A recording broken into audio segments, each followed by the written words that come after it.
देखिए, जलियांवाला बाग की जो घटना हुई थी, उस घटना की पुनरावृत्ति अगर देखना हो तो कल आप देख सकते थे। जंतर मंतर पे हम परसों गए थे हम रात को, और जिस तरह बच्चे शांतिपूर्वक मार्च निकालना चाहते थे और बच्चे चाह रहे थे, कोई डेलीगेशन भी अगर पार्लियामेंट तक जाए, उनकी जीत थी बच्चों की। चूंकि ये पार्लियामेंट उनके वोटों से हम जीत के आते हैं। उनका मुद्दा भी सही था कि नीट सहित जो पेपर लीक की घटनाएं देश के अंदर हो रही, और शिक्षा मंत्री का बयान उस पर नहीं आना, और इसको लेकर बच्चे नाराज थे। और उसमें ताजुब ये कि कई सत्ता पक्ष से विधायक सांसदों, उनके रिश्तेदार भी वहां प्रोटेस्ट कर रहे थे। बच्चों को जिस तरह पीटा, बेटियों को जिस तरह दौड़ा दौड़ा के पीटा, इस घटना की जितनी निंदा की जाए कम है। कल हमने लोकसभा के अंदर जबरदस्त तरीके से हमने यहाँ प्रोटेस्ट किया इस बात का कि मंत्री इस्तीफा दे, और पेपर लीक जो हो रहे हैं इन पर परीक्षा प्रणाली पे नया कानून एक बने कि इस तरह एयरफोर्स से हमें पेपर नहीं ले जाना पड़े। इससे बड़ा दुर्भाग्य नहीं हो सकता। और आज भी जब सुबह से हम लोग ये तख्ती लेके और बेल में लगातार 11 बजे, 12 बजे, 2 बजे अंदर जाके और सरकार से मांग कर रहे थे कि इस पर चर्चा कराई जाए व्यापक रूप से, जो बच्चों की मांग है उसको पूरी करे और सरकार मिले बच्चों से। और कल हमारे जो यहाँ जबरदस्त बच्चों का प्रदर्शन था, लोकसभा के अंदर जिस तरह संपूर्ण विपक्ष ने बच्चों की आवाज बन के जो बात कही, उसका ही परिणाम था कि आज सत्ता पक्ष के लोग बच्चों से मिलने जा रहे हैं और कोई बीच के रास्ते की बात करे। बहुत बड़ा दुर्भाग्य है। देश देख रहा है, प्रत्येक माँ बाप देख रहा है जिनके बच्चे एग्जाम दे रहे हैं, 10th, 12th और नीट और दूसरे कंपटीशन के।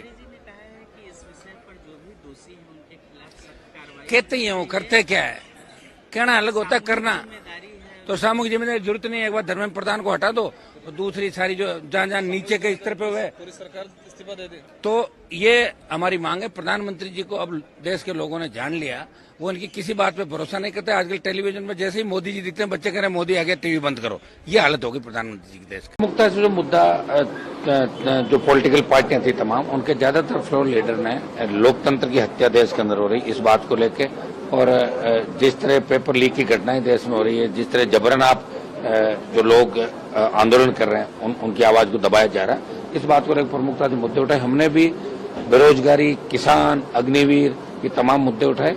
साथ ही साथ राजस्थान के अंदर जो परशुताओं की मौत हो रही है, और वहां के मंत्री के ये बयान बार बार कि परशुताएं नाचते हुए आई थी, गीत गाते हुए थी, ये नड्डा जी का और राजनाथ सिंह का हमने ध्यान रखा। साहब, आप किस तरह की व्यवस्था आप कर रहे हो कि आपके मिनिस्टर क्या जवाब दे रहे हैं, क्या स्थितियां चल रही, पेपर लीक की जो घटनाएं देश के अंदर, नशा बढ़ रहा है, और आप लोकतंत्र को खत्म करो। अघोषित इमरजेंसी देश के अंदर लगी हुई है।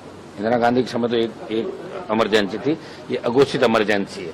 ये हमने ऑल पार्टी मीटिंग के अंदर तमाम जो मुद्दे, एक सदन सुचारू रूप से चले, कि आपका 0 ओवर 377 के जवाब मिले, एमपी लेट बढ़े, ये तमाम ज्यादातर लोगों की ये राय है। डिलिमिटेशन बिल पे कोई चर्चा हुई क्या?